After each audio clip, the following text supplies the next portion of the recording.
continue tayo sa pagbaklas. Minsan ang ginagamit ko dito sa pagbaklas nito. Ayan, yan. Ito. Itong pantanggal ng gulong. Ng lug nuts. Kung minsan, hindi naman siya, dumudulas kasi minsan. Baka ma-damage yung muso. Minsan ginagamitan ko ng vice grip. Gagamitan natin ng vice grip.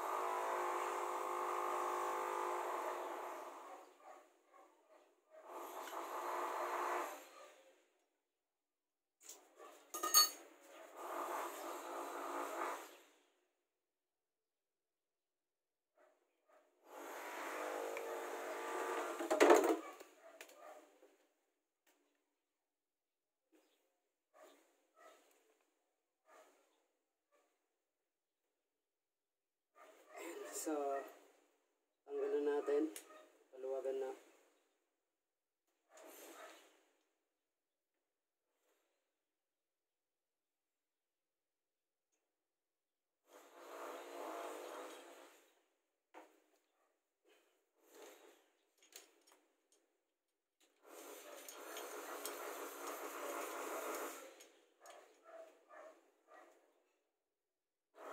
And guys, makikita nyo, ang daming bara. Yan. So, kailangan talaga natin siyang linisin, So, kung mapapansin nyo, yan, sobrang daming bara. Linawan natin. Sana malinawan.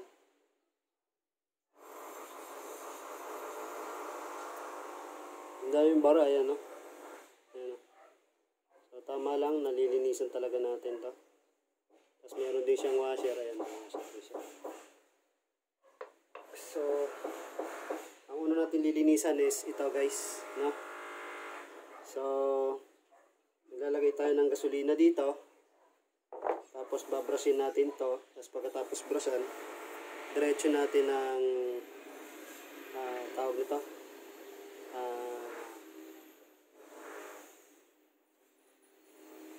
Air compressor natin na portable, Okay, so kunin muna natin yung air compressor natin bago natin simulan to para dire-diretso. Ayan, so guys, continuous tayo. Dito na yung ating portable air compressor. So ito siya. Ayan. Kahit ganito lang to guys, malakas to.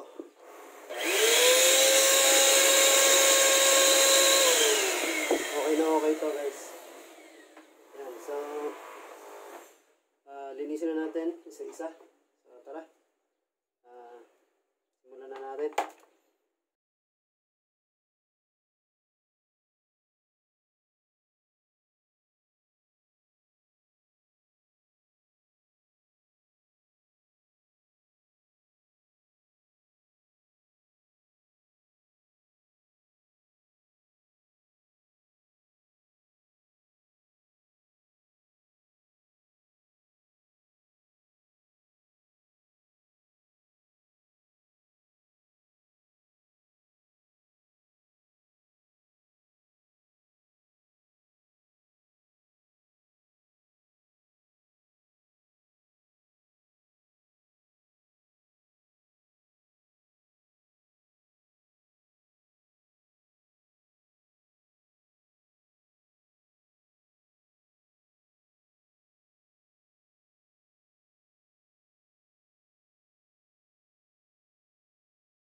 And so guys, so as you can see, tapos na nating linisan lahat ng mga laman loob ng ating karburador. Tapos na rin natin itong linisan. Nabugahan na rin natin ng malakas na hangin. Pati ito, nabugahan na rin natin ng malakas na hangin. So okay na siya. So isa-isahin na natin buuhin guys. Unahin muna natin yung takip guys. Kasi mayroon tayong i-angulo dito. Okay? So tara. Yan, unahin natin to. Kasi ito naman talaga ang una sa lahat.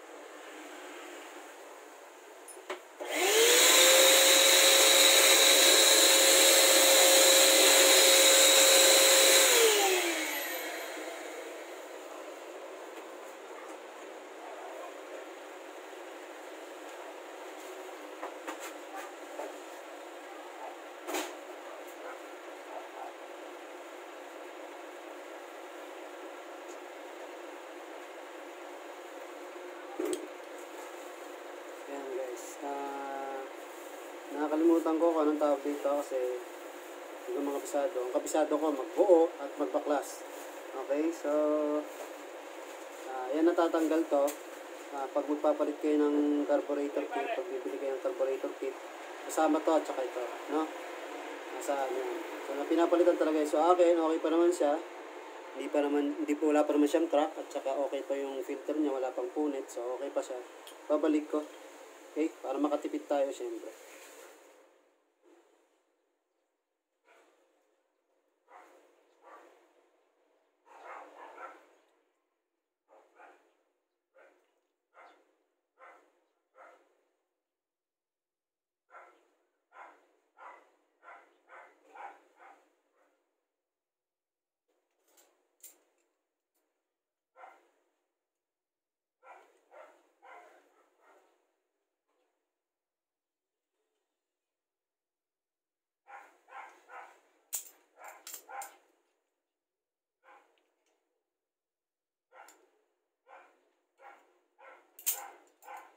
Yan, so okay na siya.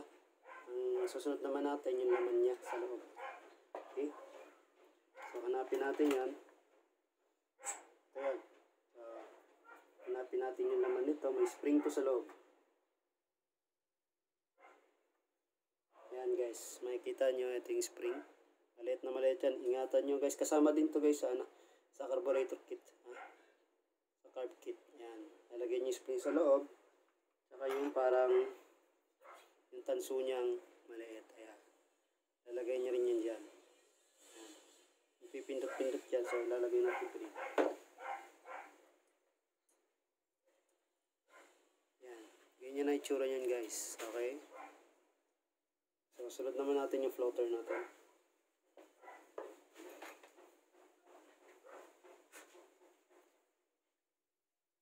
Tapos, syempre, hanapin niyo yung rod ng floater. Ayan. Ito yung rod ng floater.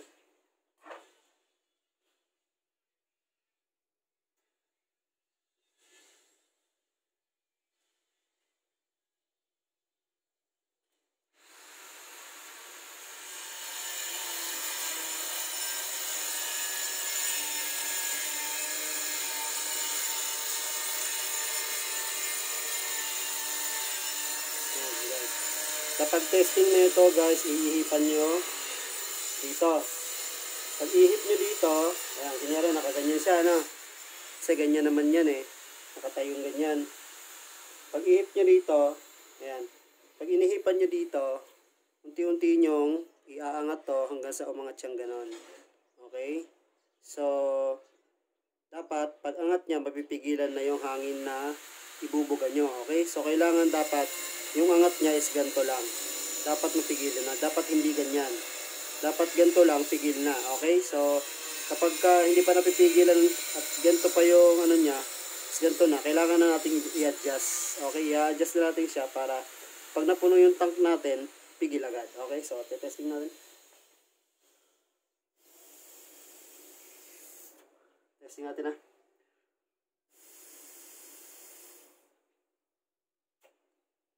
nasa tamang level pa naman siya guys. Inihipang ko dito pa lang pigil na yung aking hangin, no? Kita ba? Nung inihipang ko dito pa lang pigil na ang aking hangin, no? So tignan ulit natin.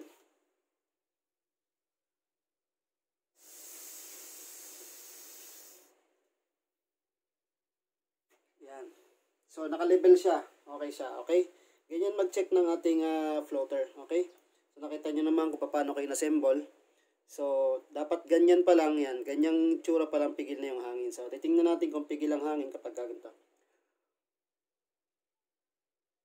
Guys, naka-level siyang ganyan, level na level yan.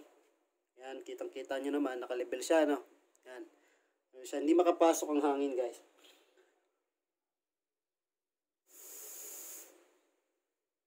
Okay na siya, guys. Hirap na akong ihipan, guys. Wala makapasok na hangin. So, okay siya. Ngayon, isunod naman natin yung nagpapump dito. Di ko na alam, nakalimutan ko yung tawag, pero nakita nyo naman kung paano ko binaklas. Ito yung spring yan. Okay, may spring yun. Lalagyan natin dito.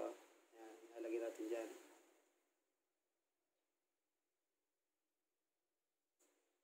Tapos,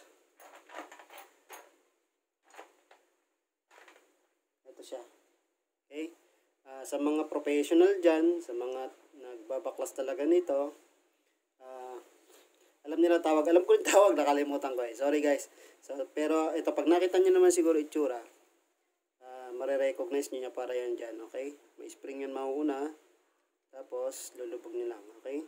Tapos sabay tornilyo na. Tapos, pag naikabit nyo na bago yung tornilyo, tanggalin muna natin itong floater. Yan. Pag naikabit nyo na, ayan na. Pag naikabit nyo na siya, nakalubog na, ihahawi nyo lang itong isa para mag-lock na. Ayan, nakalak na, no? So, may play na siya. Ayan. So, pagka nakalak na siya, hihigpitan nyo na lang yung tornilyo na yon para hindi na matanggal, okay? So, ayan, okay na siya. Ayan, okay na siya. So, balik na lang natin yung floater natin, saka yung rod.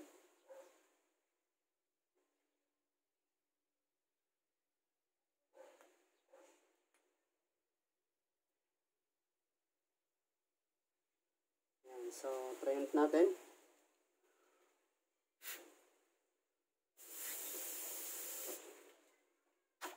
Ayan. Okay na okay pa siya guys.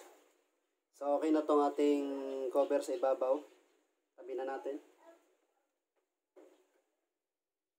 So sunod naman natin itong ating ating main body. Okay? So ang unahin nating kabit yung mga jettings. Yung mga jettings doon sa ilalim. Okay, dalawa yon, primary at secondary. Meron nga pala ako dito meron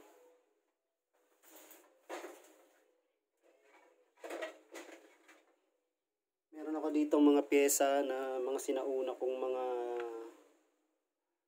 tawag nito, carb kit. Meron ako ditong jettings. Meron ditong 83.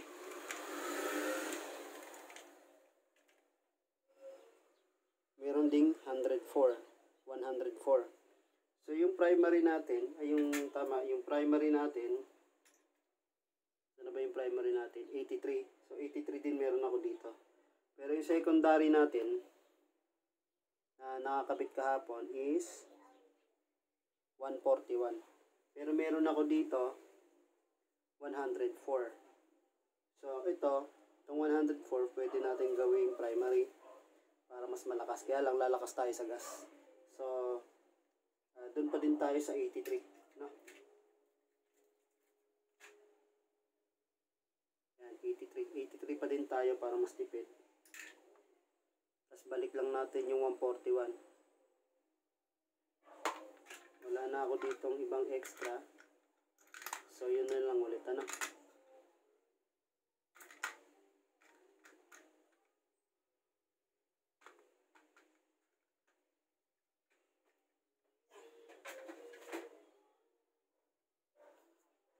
Unahin muna natin yung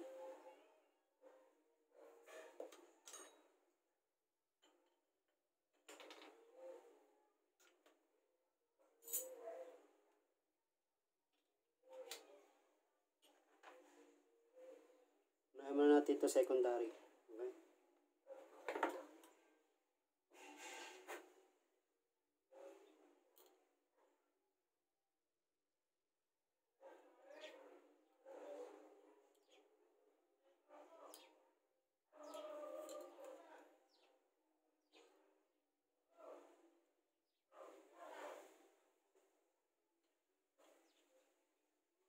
Nakikita ba guys? Yan.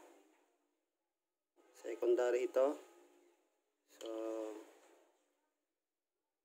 yan, naikabit na natin. Primary naman.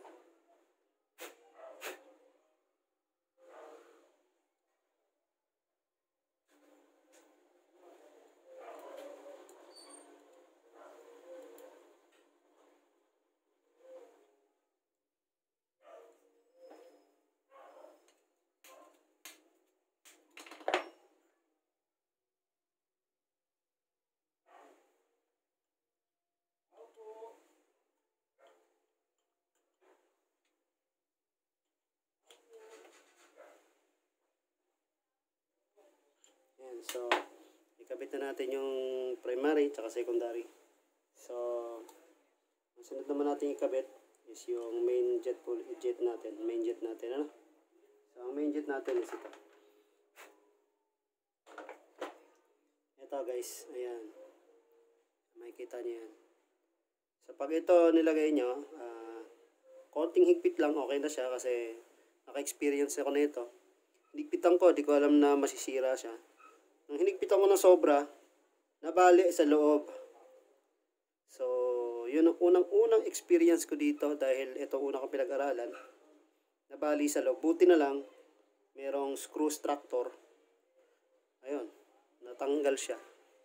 So, pagka kinabit nyo ito, konting higpit lang, okay na siya, okay na yun. Basta't buo pa yung o-ring niya, okay pa siya.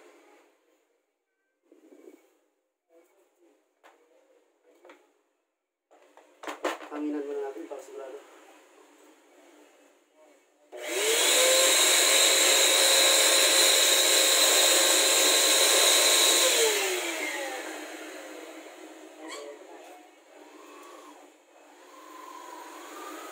So, ayan, okay na siya guys. Kakabitan natin. Dito yan siya guys, katabi na itong sa flanger. Dito siya nakakabit. Okay?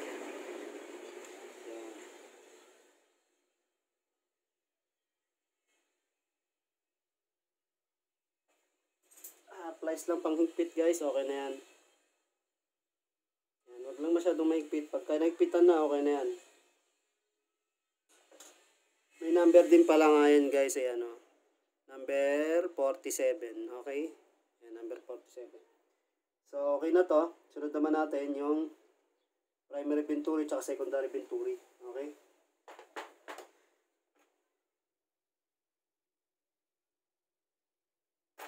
So, ito yung primary venturi natin. Hanginan muna natin.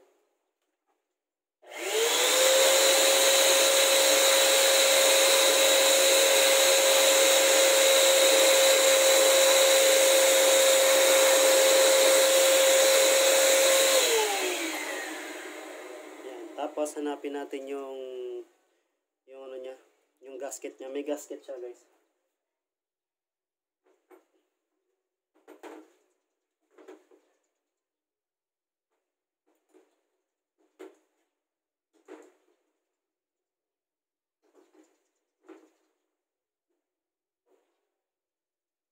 Yan. Ito yung gasket niya, guys. Yan, nilalagay niyo diyan. Tapos dito. O kaya, pwede nyo rin iuna na yung gasket. Para sure. Yan. Nalagay na yung gasket. Saka nyo ilagay ito. Yan. Yan ang primary venturi natin. Higpitan na natin siya.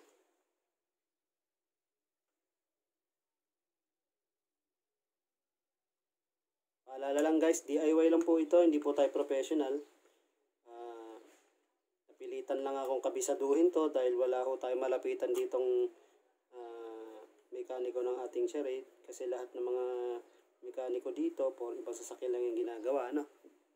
So, puro siraniko ng charade ang makikita nyo rito. May mekaniko dito guys, pero hindi naman natin maasahan. Lagi naman silang busy. Shout out kila Paps Marlon, Marlon Carnoo, DK Baryon, taga Cavite yung mga yan, mababait yung mga yan, kaso nga malayo sila, tsaka marami ring gawa. So hindi rin natin maiwasan maasahan agad ng pagpapunta dahil ayun nga malalayo sila, tsaka may mga gawa So etong atong ginagawa guys, DIY lang to.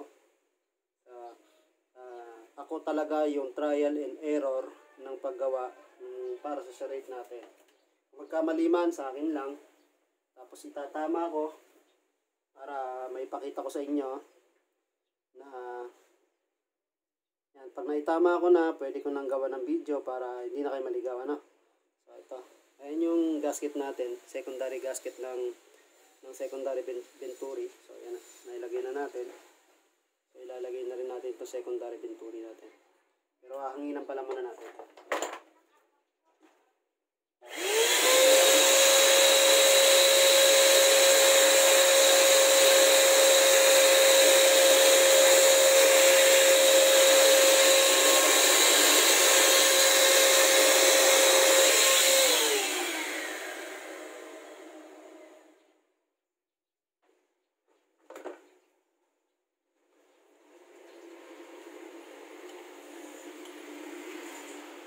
Ayan, so nilagay na natin yung secondary venturi natin.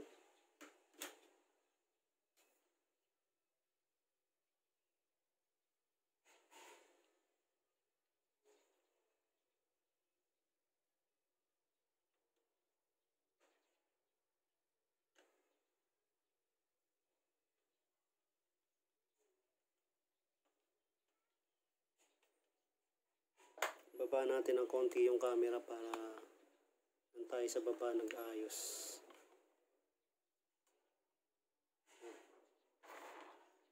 Wala akong puwersa dito eh. So kailangan natin ng puwersa.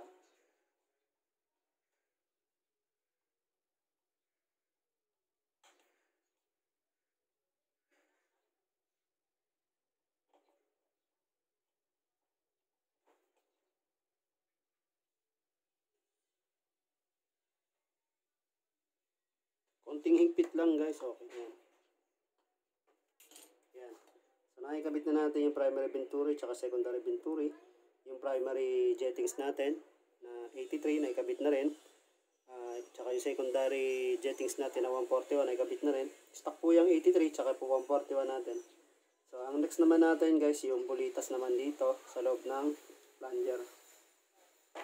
So hanapin natin yung maliit na bulitas. Yung pinakamaliit na bulitas. Dalawa lang naman yung bulitas na yan. So ito yung maliit na bulitas. Nakakabit na natin. At hindi tumama. Yan. Tapos hanapin natin yung pinakalock nya. Yung pinakalock nya ito guys. Ito wala itong hindi kasama to sa carburetor kit. So ingatan nyo guys na baka mawala. Yan, itsura nyan. Baka mawala kasi maliit lang din to. So, ikabit na natin.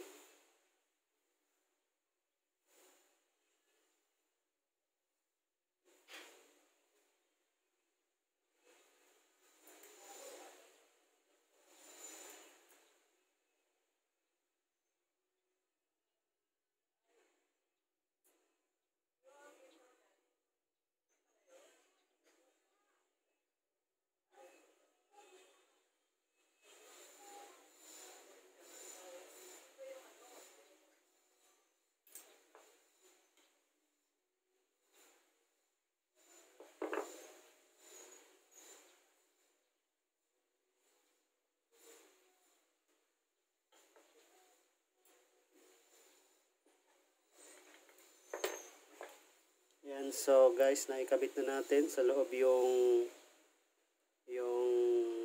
lock nung bulitas. So okay na yan. Kahit itaktak niyan, hindi na malalaglag yan. Okay? So ang isunod naman natin guys is yung isa pang bulitas na malaki. Dalawa lang naman to. Saka yung kanyang pabigat. Yung pabigat niya na parang square. Ayan. So ayan. Nakikita nyo guys. Ito. Ayan. Okay. So unahin nyo yung bulitas. Tapos itong pabigat. Okay. So ayan. Kompleto na. Pwede na natin ikabit yung ating top. So bago natin ikabit yung ating top, ikabit muna natin yung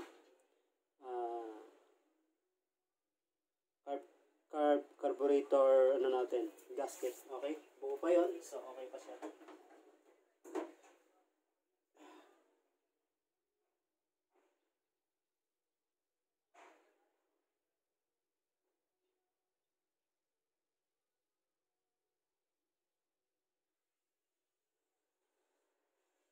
Ayan. As you can see guys, okay na okay pa yung carburetor gasket natin. No? So, yan. Okay na siya. Ngayon, kukunin naman natin itong ating cover. So, ilalagay natin yung flanger. Yung flanger. Saan na ba yung ating boots flanger? Yung boots flanger, ito. So, kailangan natin ilagay dito yan. Kasi dito nakalagay yan. So, malapit sa tubo na to. Babalik lang natin guys kasi ito kasama rin to sa carburetor kit. Babalik natin kasi wala tayong carburetor kit. Pero mas okay pa naman siya yan. Okay pa siya. Ibutas nga lang. Kung papalitan niya, madali lang naman palitan niya.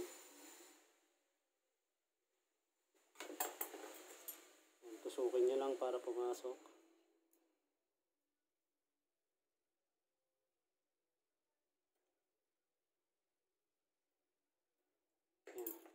Okay na siya. Papasok na siya guys. Tapos sunod naman natin itong flanger.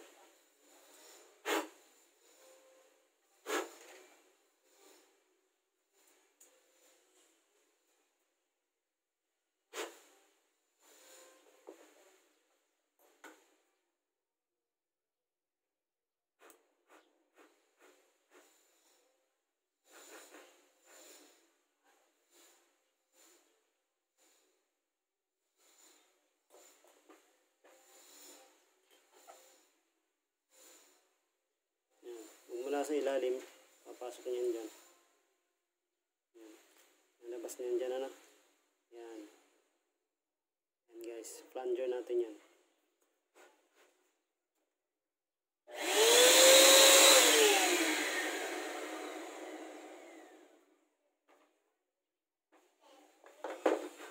Bebe, wait mo si daddy. Dahan-dahan lang tayo sa paglagay natin. So, kapag maglalagay kayo guys, so make sure na dahan-dahanin nyo lang, no? Make sure na nakatapat lahat.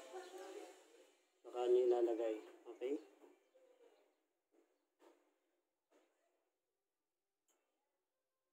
Yan. Yan. So, okay na to guys. Yan.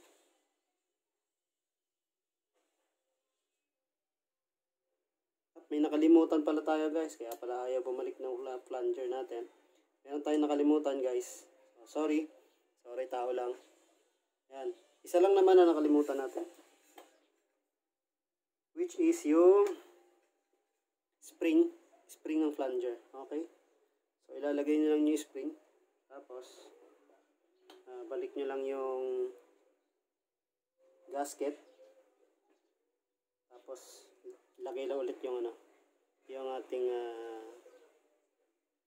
top cover ng carburetor. Okay? Yan. Okay na siya guys. Yan. Ayan, bumabalik na siya. So ayan, double check nyo lang bago nyo i-tornilyo lahat, ano? So, yung mga natira naman dito, lahat ito para sa labas na, no? So, kaya ako nasabing para sa labas na kasi kabisado ko naman lahat to. So, okay na to. So, kailangan na lang natin to lagyan ng tornilyo, ano? So, tornilyo na lang natin.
Itatag natin para may puwersa tayo.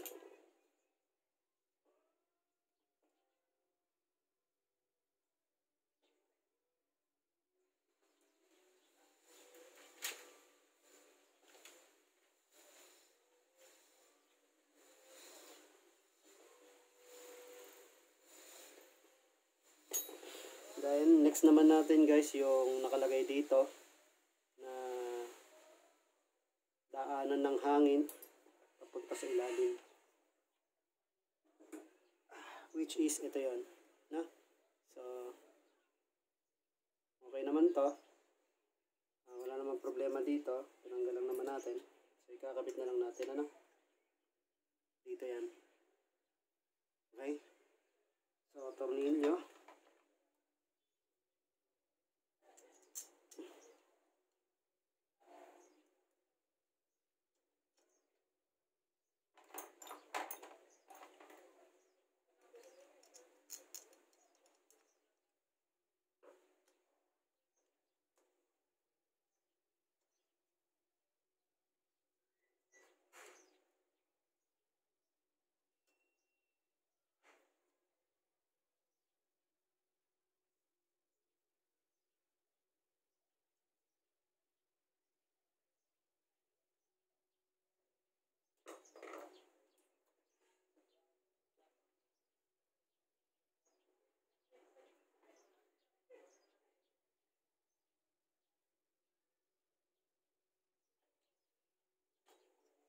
So ikakabit lang natin itong tubo na to dito, no?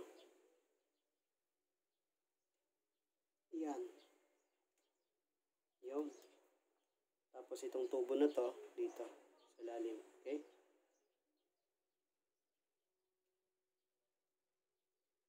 Tapos natin lagay yan. Yung tornilyo naman para dito sa dalawa. Which is ito. Dalawa yan. Meron dapat itong washer, dalawa. Isa. Isa. Dalawa. Yan. So, kabit na natin.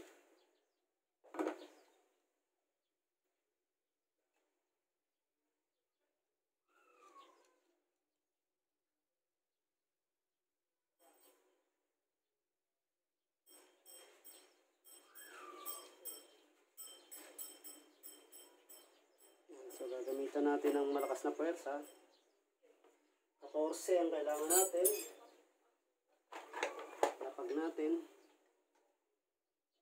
Sabay higpit.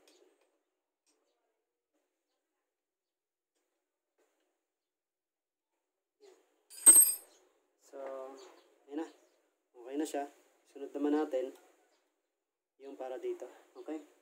So, nakita nyo nung una, nung binaklas natin to, meron nakakabit na parang washer na plastic. Which is, ito yon, nalagay nyo. Yan. Tapos spring. Okay? Spring siya. Yan. Sa spring, merong kawitan dito. Ikakawit nyo lang yan. Yan, nakaganyan na siya. Tapos hanapin nyo ulit yung isa pang washer na plastic. Kulay puti yun. Putim na siya. Puti ito eh. Naging dilaw na parang itim na siya. Ayan na. Nalagay niya yan dyan. Okay, so ayan na. So ito. Ito. Iikot niya yan eh guys. Gaganon nyo. Okay. So ipit nyo muna yan dyan. Tapos saka nyo kabit to. Ayan.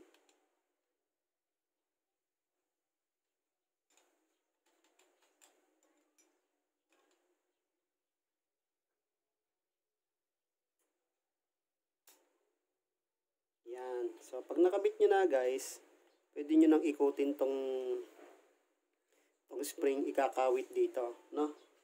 So, gagamitan nyo siya ng long nose. Yan. Gagamitan nyo ng long nose.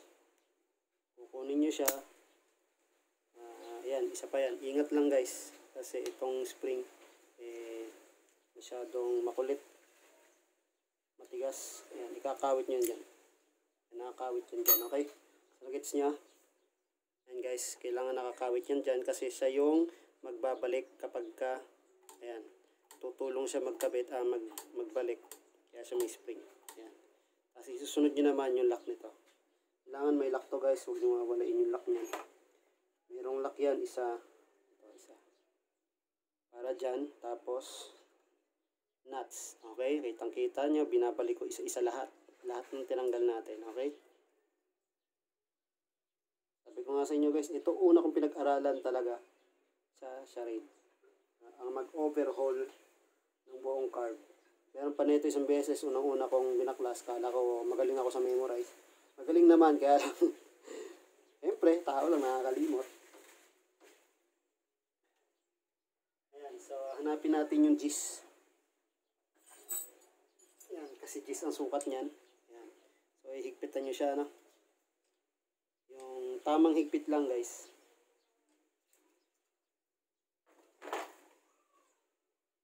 Ayan, okay na siya. Okay na yan.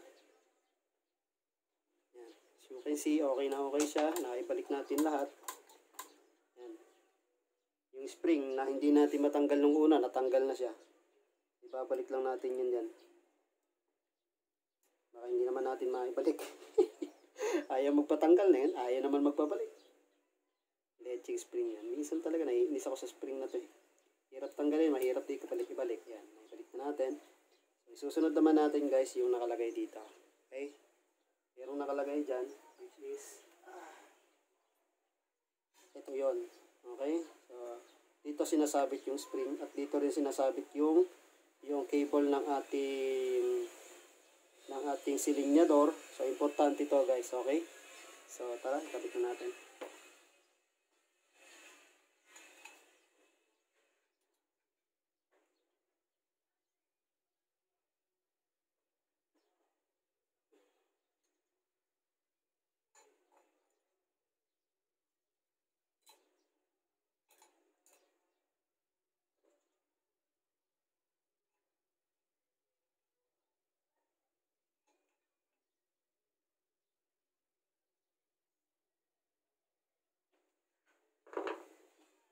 Dalawa yan guys ha, nakita nyo, dalawa yung tornilyo. Sinabi ko sa inyo, nung tinanggal ko to, ilagay nyo lang ulit siya doon para hindi mawala, okay?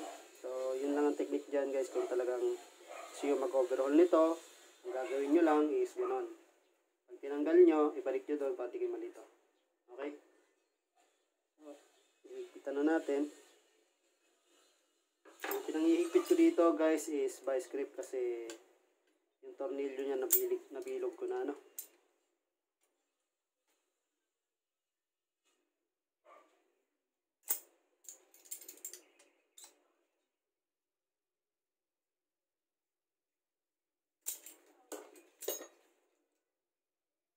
So, okay na siya.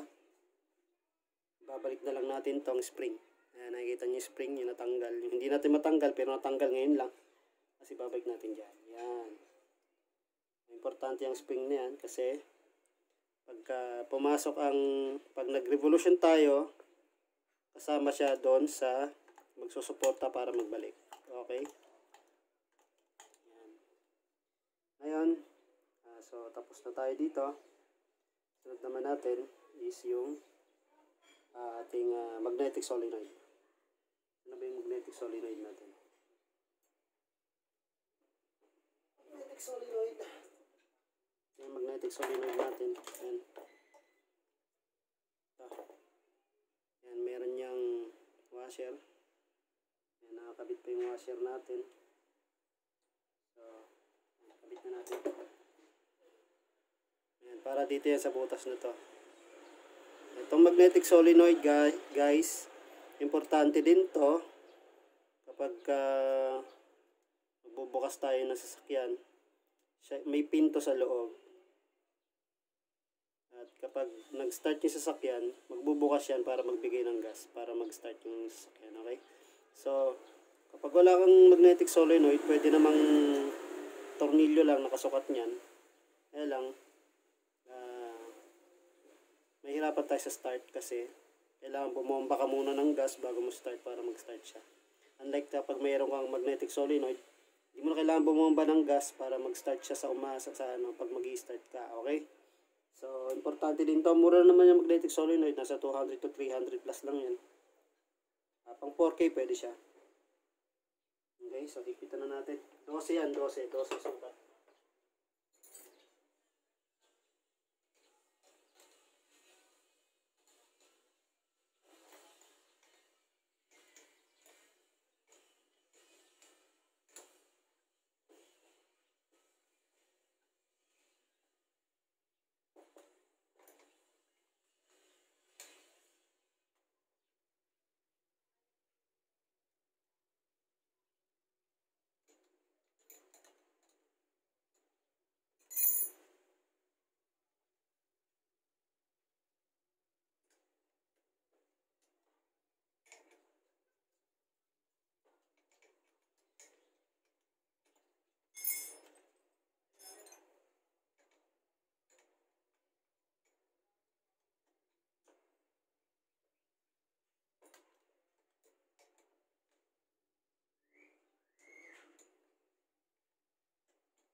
Tanggalin muna natin to guys.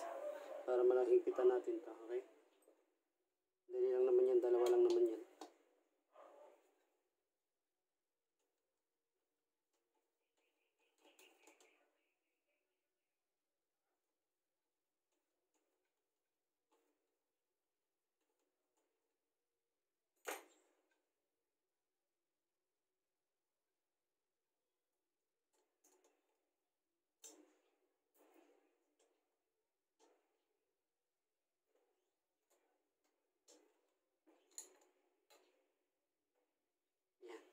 Okay na. Balik na natin.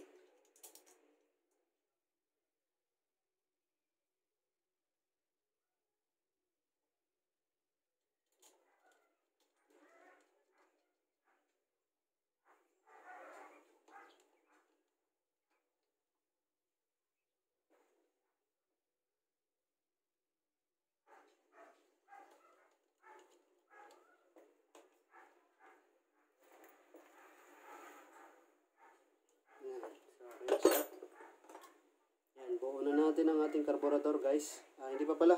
Meron pa tayo nakalimutan, which is ito. Ito yung nagpupush naman sa flanger natin, no? So, para magkagas tayo. Papakita ko sa inyo guys, yan. Yan ano, ipapasok nyo lang yan dyan. Yan, tapos hahanapin nyo lang yung tornilyo na para dyan. Which is, ito yan. Okay?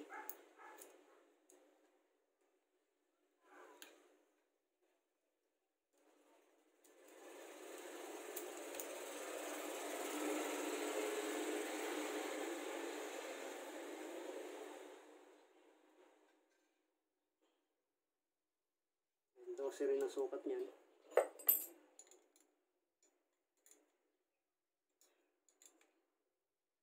Yan.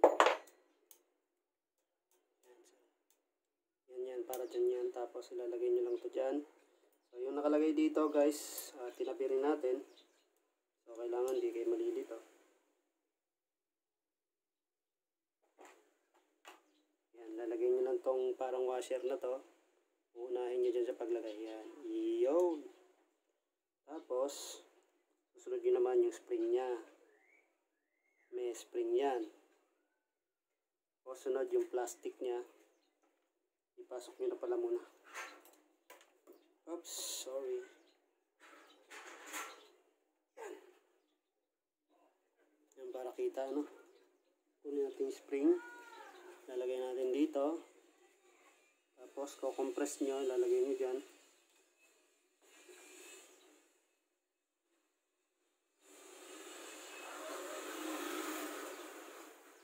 Yan, so ito ang pagkakalagay nyan guys.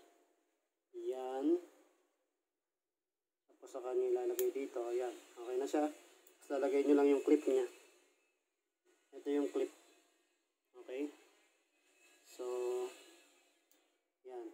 Okay na yan. Yan, buo na natin guys.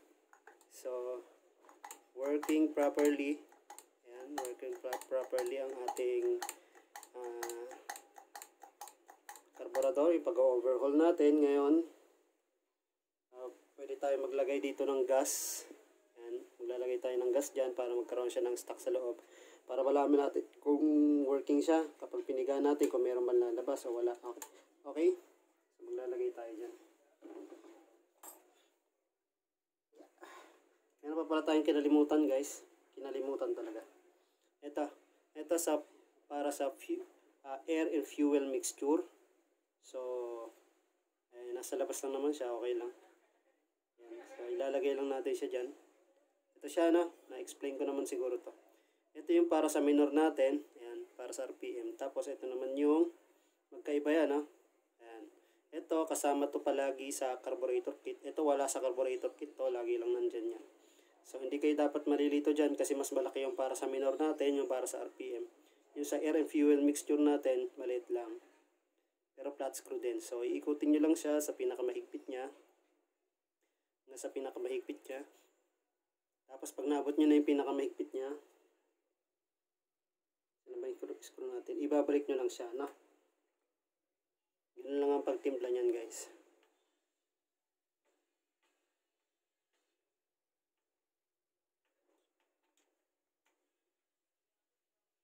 Yan. Kunyari, pinakamahigpit na yan. Ibabalik nyo lang siya ng full na 4 na beses. Yan. So, 1, 2, 3, 4. Okay? 4 or 4.5 or 5. Okay na yan. So, nakatimpla na yan guys. So, gagawin na natin dito guys, ano na lang natin, ikakabit na lang natin. So, as you can see, wala nang natira sa ating mga binaklas. Merong isa para sa ibabaw yan. Ayan, para dyan yan. Okay, so, nakita nyo naman, kahit na hindi ko masyadong kabisado yung mga tawag, pero naibalik ko lahat. Okay, hindi tayo gumamit ng carburetor kit kasi iningatan naman natin natanggalin lahat para hindi masira yung gasket niya.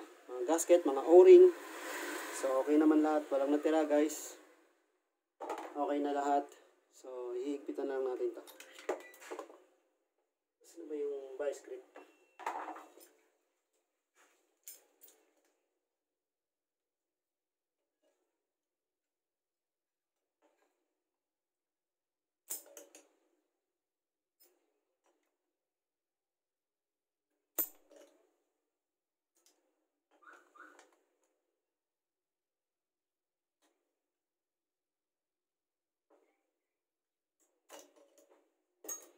Yan, so, ayun na, kompleto na ang ating carburetor or overhauling ng carburetor natin. So guys, sana marami kayong natutunan ngayon sa akin. Sa mga gustong mag-DIY, ingat lang guys. Tama lahat ng ginawa ko. Hindi ko lang alam yung ibang tawag, pero naibalik ko ng tama. So, good luck sa mga magdi-DIY guys. So, i-upload ko agad to ngayon kasi para sa part 2 to ng ating pag-overhaul ng carburetor. So, kita nyo naman, okay na siya. Ang kulang na lang natin, maglalagay tayo ng gas dito para makita natin kung talaga magpa-pump siya. Okay? So, try muna natin maglagay.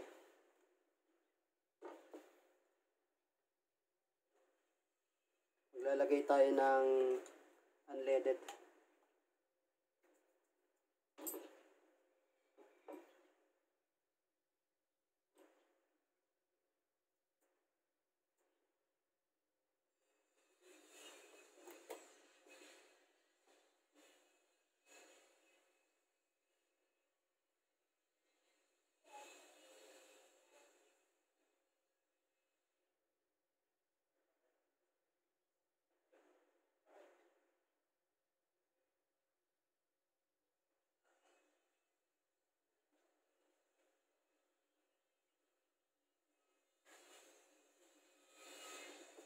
Yan. So, tingnan natin kung meron siyang ipapump. Ayun guys, meron guys. Di lang kita sa camera pero meron. Okay? So, ayan. Ayan o. Ang lakas ng pump niya. So, tagumpay tayo guys. Sa mga gusto mag DIY guys, ano lang guys ingat lang talaga. Kasi itong akin, maraming beses na ako nagkamali. Na-perfect ko na siya sa pagbabaklas at pagbabalik. Okay, so na-explain ko naman na maayos, pati yung angulo ng ating floater, na-explain ko na. So, salamat sa inyo guys. Maraming salamat. Sana pagbutihin nyo ang pagdi-DIY natin. So, next time ulit guys. Okay, maraming salamat.